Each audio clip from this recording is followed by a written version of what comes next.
증상이 생기지 않았기 때문에 나는 문제 없어. 이런 생각들은 증상이 생겨서는 눕는다. 5년 생존율이 매우 낮아서 폐해가 되는 것이 폐암이거든요. 여자분들에서 가장 호발하는 암 1등이 유방암인데요.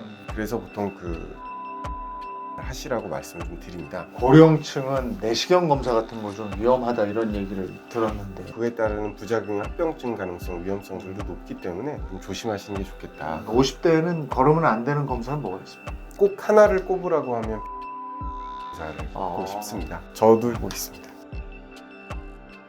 건강검진은 일단 무조건 받아야 되는 거죠? 예, 저는 이런 표현을 하고 싶습니다. 우리나라가 그 세계 평균 수명에서 한 6위 정도 하고 있습니다. 네. 그리고 우리나라에서 그 암 환자들의 5년 상대 생존율이 72.9%로 세계에서 가장 독보적으로 1등입니다. 그럴 수 있는 이유들도 우리나라가 건강검진이 활성화되어 있는 때문이 아닌가 싶어서 저는 건강검진은 꼭 받으시라고 말씀드리고 싶습니다. 그러니까 건강검진을 해서 일찍 발견하니까 생존율이 그만큼 높아진다 이런 말씀이시군요. 네. 저 같은 경우도 2011년에 뭐 직장 건강검진에서 그 위암이 발견이 돼서 영기에 찾아서 그냥 수술하고 지금까지 건강하게 잘 살고 있는데 어떤 분들은 건강검진을 했는데 몇 개월 만에 발병을 했다.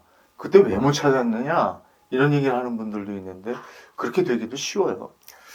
매우 드문 일이라고 생각을 하고요. 네. 실제로 저희가 이제 학회에서 제가 들으면서 많이 안타까워했던 사연인데 그 1년 전에 건강검진을 했을 때 위 내시경상에서 특이 소견이 없습니다라고 말씀을 들으셨는데 1년 후에 위암으로 진단을 받게 되신 거죠. 그래서 1년 전에 했던 그 위 내시경 검사가 잘못된 게 아니냐, 오진이 아니냐 이렇게 해서 의료 소송이 있었던 적이 있었는데 그때 그 관련된 그 학회에 있는 그 대가 교수님들이나 이런 분들의 의적 자문 이후에 내린 결론이 위암 같은 경우는 6개월 이내가 아니라면 오진으로 보기 어렵다. 예, 실제로 그래서 일본에서 그 내시경으로 아주 유명하셨던 대가 교수님께서 하셨던 말씀이 만약에 위암을 걸리고 싶지 않다면 4개월마다 위 내시경을 하면 좋겠다. 뭐 이런 우스갯소리 농담을 하신 적도 그건 너무 있었습니다. 거북한데요. 네, 맞습니다. 그 건강검진은 그 현재 국가에서 2년에 한 번 받으면 된다. 뭐 이렇게 돼 있잖아요. 네, 맞습니다. 매년 받는 것과 2년에 한 번 받는 거 어떻게 보십니까? 그 어떤 질병들을 걱정하는지 어떤 장기들에 대한 우려가 있는지에 따라서 좀 다른 것 같습니다. 가령 혈액 검사 같은 경우는 고위험군이고 뭐 그 가족분들이나 지인분들 아니면 과거에 나는 전 단계다 뭐 이런 얘기를 들었다라고 한다면 3에서 6개월 정도 간격으로 주기적으로 추적 관찰하는 게 맞을 것 같고 하지만 대장 내시경 같은 경우는 대장 용종이 발견됐다 하더라도 그러면 보통 3년 정도 주기로 받아라 이렇게 얘기를 하고 있고 깨끗했으면 5년 정도 후에 받아도 된다 이렇게 이야기를 하고 있습니다. 이런 부분들은 위험은 아무래도 빨리 자라는 암이고 대장암 같은 경우는 서서히 발전하는 암이기 때문에 그 개별 질병들에 대한 특성이라든지 이런 부분들의 차이들 때문에 단정지어서 모든 것들을 획일화시켜서 기한이나 주기를 이렇게 해야 된다 이렇게 보기는 어려울 것 같습니다. 원장님 같은 경우에는 건강검진을 몇 년에 한 번씩 받으세요? 저는 혈액 검사는 3개월이나 6개월 정도 간격으로 하고 있고요. 그리고 저도 이제 초음파 검사를 해보니까 여러 가지 하자들이 조금씩 있더라고요. 뭐 아주 치명적인 건 아니지만 그래서 1년에 한 번 정도씩은 하고 있고요. 하지만 대장 내시경은 아까도 말씀드렸던 것처럼 특별히 조직학적으로 위험한 소견이 나오거나 그러지 않았다 그러면 한 3년 정도 주기로 하고 있습니다. 원장님은 어디 가서 하세요?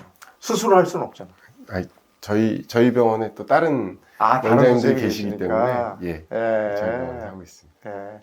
그냥 지나치면 안 되는 항목들 꼭 봐야 되는 항목들은 뭐가 있습니까? 저는 제일 중요하게 여기는 게 우리 국가검진에서 어느 정도는 이제 커버를 해주기는 하지만 그래도 혈액 검사들 중에 좀 부족한 부분들이 있습니다. 특히 최근 들어서는 그 만성 대사성 질환들 뭐 대표적으로 당뇨나 고지혈증 이야기들도 하지만 통풍도 생각보다는 많이 유병률이 좀 높아져 있기도 하고요.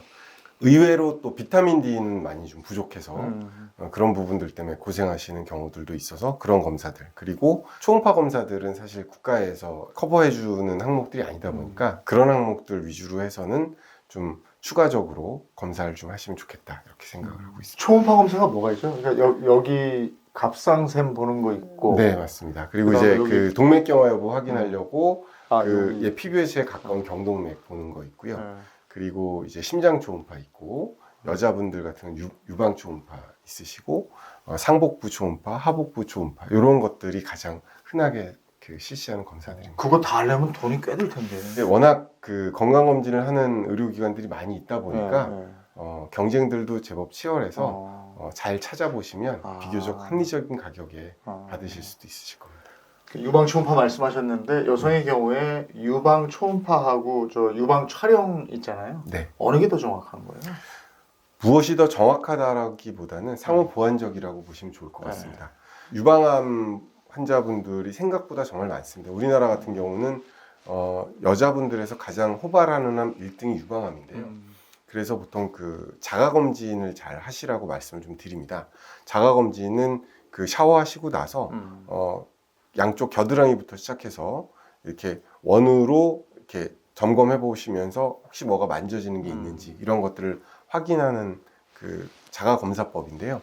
이제 그렇게 해서 뭔가 이상이 있거나 통증이 있거나 뭐가 만져져서 내원하셔도 좋겠지만 그냥 간편하게 검사들을 한다고 했을 때 유방 초음파는 저희가 초음파 검사라는 것 자체가 임신했을 때 출산 전에 하는 검사로 사용될 만큼 안전성이 입증되어 있는 검사이고 반면에 유방 촬영은 그 미세결절 소견이라든지 이렇게 그 유방암 초기 단계 소견들을 조기에 진단해서 그 발견할 수 있는 민감도 측면에서 좋은 점들은 있지만 방사능 피폭량이 생각보다 만만치가 않습니다. 그래서 저희가 40세 이후부터 유방암 검진을 해드리고 그러면서 유방 촬영을 하고 있는데 너무 젊으신 분들 같은 경우는 이해득실로 따졌을 때 유방 촬영이 가지고 있는 방사능 피폭에 대한 위험성들도 생각해서 잘 권하고 싶진 않고 40세 이후라면 유방 촬영들을 정기적으로 하시되 그것에 유방 초음파를 더해서 같이 보시게 되면 훨씬 더 여러 가지 상황들을 종합적이고 조기에 진단할 수 있는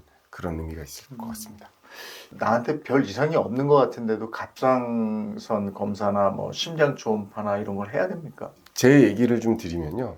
저도 이제 해마다 초음파 검사를 하고 있는데 갑상선에 물혹이 어느 날 갑자기 생겼더라고요. 그것도 좀 크기가 꽤 큰 크기로 발견이 돼서 제가 헉 하고 놀랐던 적이 있고 또 경동맥 초음파 같은 경우도 그 경동맥 내막 두께가 살짝 좀 두꺼워져서 그러니까 저희가 피가 막힌다는 얘기죠? 기름이 좀 살짝 끼는 네, 거다 네. 이렇게 보시면 될 것 같습니다. 물론 저희가 이제 혈관 질환이라고 이야기를 하려고 그러면 적어도 한 3분의 2 이상 막혔을 때 어떤 증상들이 생기고 이럴 수 있기 때문에 그 경미한 수준으로 내막 두께가 두꺼워진 것이 전혀 증상들은 없거든요. 그리고 저희가 우스갯소리를 항상 하는 얘기가 뭐냐면 증상이 생겨서는 늦는다. 그런 얘기를 많이 합니다. 그러니까 증상이 없지만 점검하다가 이상이 발견됐을 때가 빠르게 발견하고 그렇게 되면 정말 큰 무리가 되지 않는 수준에서 치료를 통해서 정상적인 삶을 살 수 있기 때문에 증상이 생기지 않았기 때문에 나는 문제 없어 이런 생각들은 안 하시는 것으로 추천드리고 싶습니다. 그러면 연령대별로 한번 점검을 해볼까요? 40대부터 이런 검사는 꼭 받아야 됩니다 하는 게 있으면 뭐가 있습니까?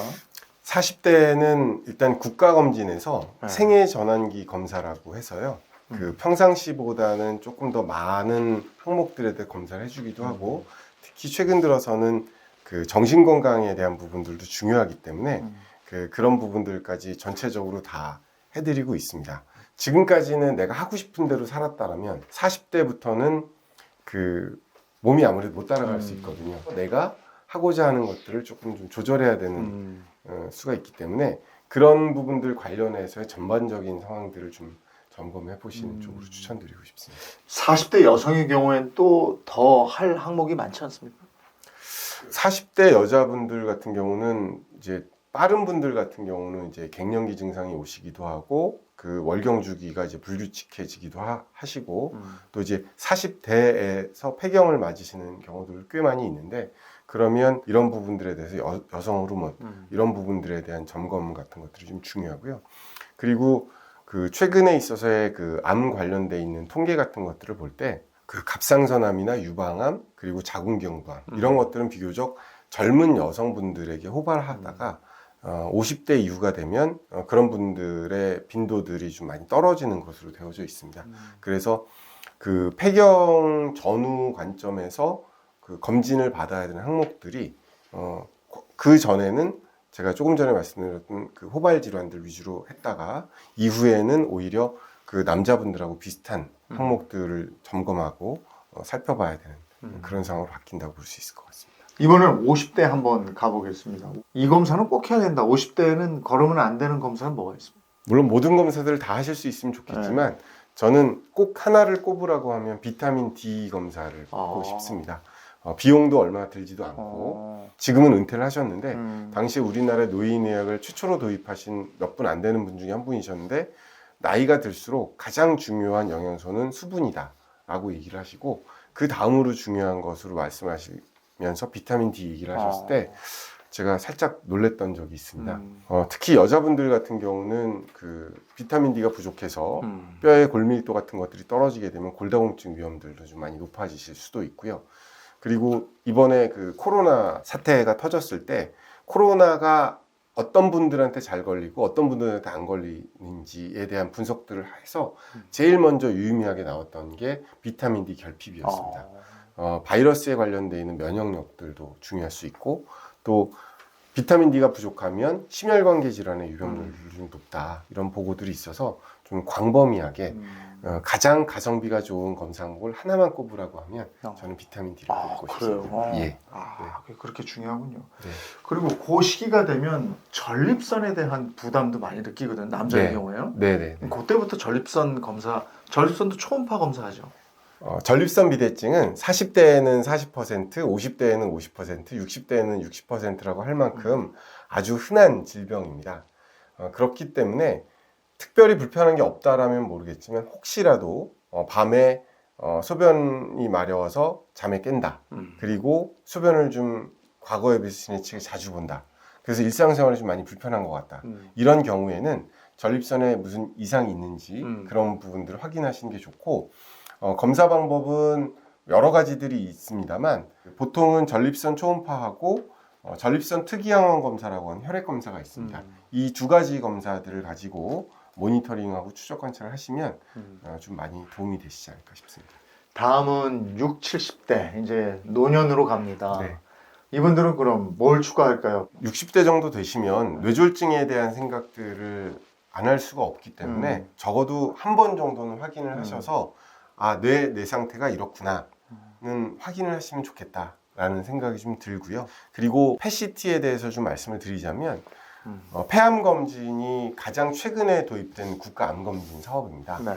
제가 처음에도 말씀을 드렸지만 우리나라의 암 환자분들 5년 생존율이 70%를 넘어설 만큼 너무 좋아지고 개선이 됐는데 아직도 대표적으로 호발하는 암 중에 하나지만 5년 생존율이 매우 낮아서 많은 분들의 그 건강에 치명적인 폐해가 되는 것이 폐암이거든요. 그러다 보니까 폐암 검진을 한 5년 정도 전부터 우리나라가 이제 도입을 해서 하고 있는데 폐암은 어쨌든 조기 진단에서 조기 치료하는 것들이 너무 중요합니다. 그래서 특히나 장기간 동안 흡연을 하셨다든지 여러 가지 문제가 있으신 경우에는 좀 검사를 해보시는 게 좋지 않을까 싶습니다. 그리고 고령층은 내시경 검사 같은 거 좀 위험하다 이런 얘기를 들었는데 어떻습니까? 일단은 그 나이가 있으시면 아무래도 그 수면 유도하는 약물들이 부작용이라든가 위험성들이 높아지기 때문에 저희가 보통 비수면 내시경들을 권해드리기도 하고 또 아무래도 몸에 있어서 탄력 같은 것들이 떨어지다 보니까 내시경을 하고서 그에 따르는 부작용, 합병증 가능성, 위험성들도 높기 때문에 그런 부분들은 좀 조심하시는 게 좋겠다.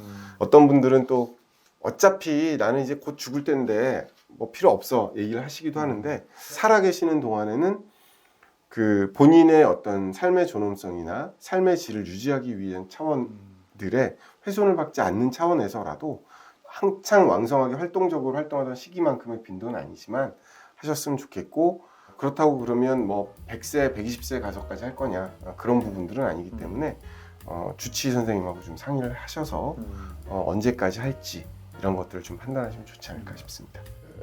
예, 우리 삶에 꼭 필요한 정보 여러분과 함께 나누겠습니다. 구독, 좋아요 필요하고요. 예, 탐나는 일상 쇼핑몰에서도 여러분의 라이프 스타일을 업 시켜줄 아이템들 꼭 확인하시기 바랍니다.